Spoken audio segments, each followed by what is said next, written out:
Et bienvenue sur Vélo 101 TV pour suivre la reconnaissance de l'étape du Tour Mondovelo Acte 1 entre Modane-Val Fréjus et l'Alpe d'Huez. Avec une distance de 109 km 500, cette étape est courte mais très accidentée. 3 cols au programme, le col du Télégraphe, le col du Galibier et la montée vers l'Alpe d'Huez. Au départ de la rue Jules Ferry, vous prendrez la direction de Saint-Michel-de-Maurienne par la vallée de la Maurienne, de grandes routes en faux plat descendant, comme va vous l'indiquer Nicolas. Avec un départ de Modane avec une belle descente jusqu'à Saint-Michel-de-Maurienne. Une bonne moyenne, on était entre 30 et 40 km/h. Ça va partir très très vite. Malgré qu'on n'était que 2 dans un mois, ça sera un petit peu plus dangereux vu qu'on sera 10 000 au départ. Après 14 km d'échauffement, vous prendrez sur votre gauche la route qui vous mènera au sommet du col du Télégraphe. 12 km d'ascension sont au programme pour cette première difficulté du jour. Vous vous trouverez alors sur la route des Grandes Alpes et les forts pourcentages du pied de ce col vous le rappelleront. Certains passages vous offrent un point de vue sur la première partie du parcours et vous constaterez alors que vous prenez très vite de l'altitude dans cette montée. Après quelques passages un peu moins pentus, vous retrouverez à mi-pente un passage à 7% qui sera usant. Il ne faudra en aucun cas piocher dans les réserves pour terminer au mieux les 109 km 500 au programme. En supplément des zones de jetage prévues par ASO, dans chacun des cols de la journée, vous trouverez des poubelles étudiées pour vos déchets. À l'approche de son sommet et de ses 1566 mètres d'altitude, le col du Télégraphe pourrait se parer d'un brouillard épais et rajouter du piment dans cette ascension. À la suite de ces 12 km d'ascension, vous aurez gravi un col qui vous aura permis de juger votre forme et la descente qui suit vous permettra de reprendre quelques forces. Cette descente de 5 km se fera rapidement et aboutira dans le village de Valloire. A l'occasion de l'étape du Tour Mondovelo, la station sera le premier ravitaillement complet pour les coureurs. De quoi recharger les batteries avant l'entame d'un col du Galibier qui débute dès la sortie du village. À la vue de ces premières rampes, le cerf pourrait ne pas être le seul à bramer. Suite à un premier kilomètre pentu, vous retrouverez des pentes aux alentours de 3% sur des portions rectilignes. Durant les 3 km suivants, c'est sur une route un peu plus inclinée dans un paysage aride que vous approcherez du lieu dit de Plan-Lachat. Une longue ligne droite jusque Plan-Lachat. Ensuite on attaque les premiers virages après Plan-Lachat où on commence à voir des beaux paysages. Là c'est vraiment, on commence vraiment à coincer pour vraiment ceux qui font pas beaucoup de vélo, c'est très très dur. Surtout bien s'alimenter, bien se prendre du sucre pour toute l'étape. Comme en témoigne Nicolas, les premiers virages du Galibier se présentent et les forts pourcentages également. Un léger replat vous fera le plus grand bien et vous serez alors à mi-ascension.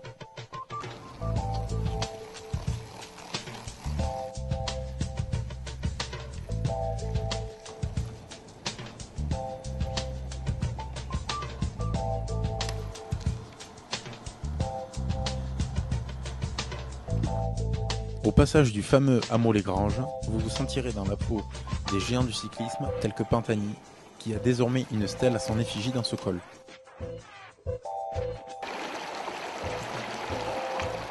C'est au son des cours d'eau et sifflements des marmottes qu'une nouvelle partie droite se présente à vous. C'est aux environs des 2000 mètres d'altitude, la tête dans les nuages, que vous trouverez les premières traces de neige au bord de la route.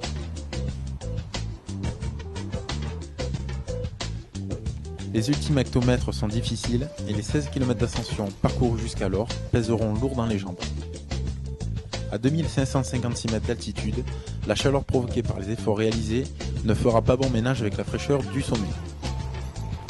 À cet endroit se trouvera un ravitaillement en eau. Le passage du versant nord au versant sud se fera par le tunnel, long de 370 mètres.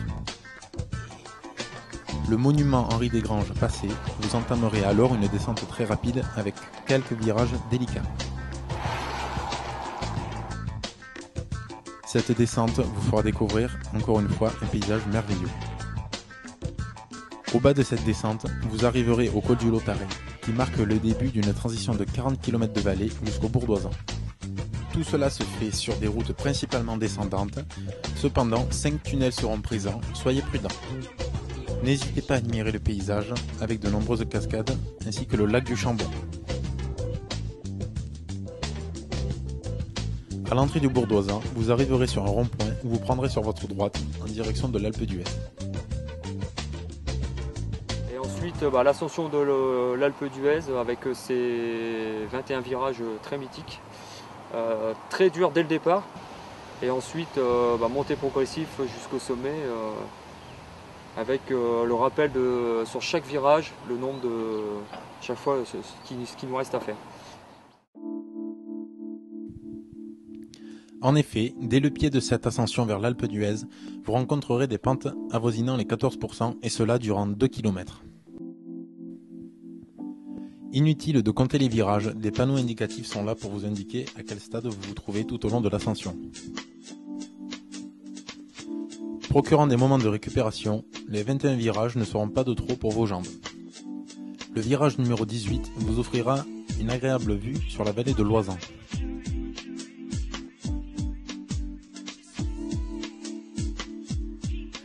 Une brève accalmie de la pente avec tout de même plus de 8% vous permettra de retrouver un second souffle. Même épuisé, pensez à préserver l'environnement.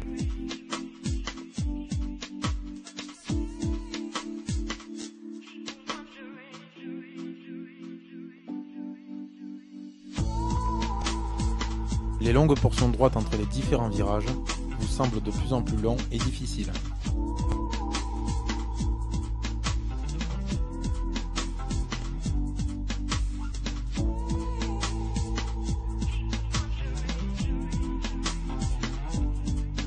Les 4 premiers kilomètres de cette grimpée suite à une première partie d'étape costaud vous marqueront et les jambes dures vous feront souffrir, d'autant plus que la pente avoisine désormais les 10%.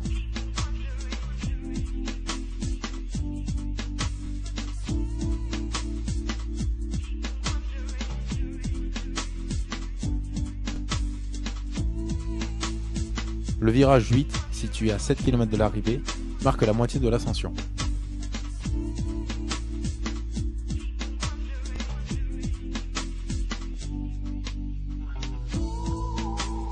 La traversée du village d'Huez se fait difficilement avec une pente sévère. Les virages 5 et 4 se trouvent dans le kilomètre, présentant le pourcentage moyen le plus important de l'ascension.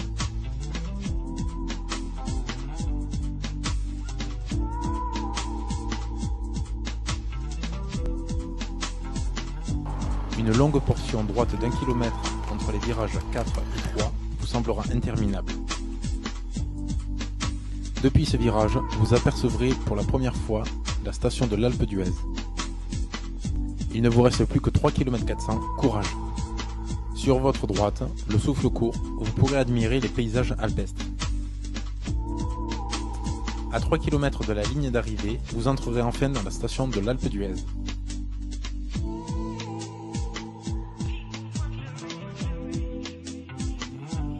Au pied de cette station, le virage numéro 1 marque la dernière partie de l'ascension avec de faibles pourcentages.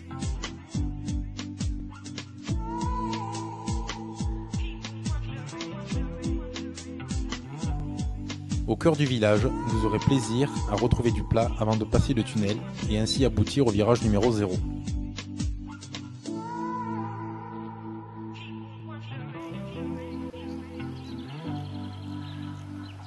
Le dernier kilomètre présente une courte descente avant d'entamer l'ultime ligne droite. Les 21 virages parcourus au cours de ces 14 km d'ascension entre le Bourdoisan et l'Alpe d'Huez ne seront plus qu'un lointain souvenir. Les jambes vides, la tête remplie de joie et de souvenirs, vous pourrez alors visiter la station et ainsi raconter cette courte mais douloureuse étape à vos proches.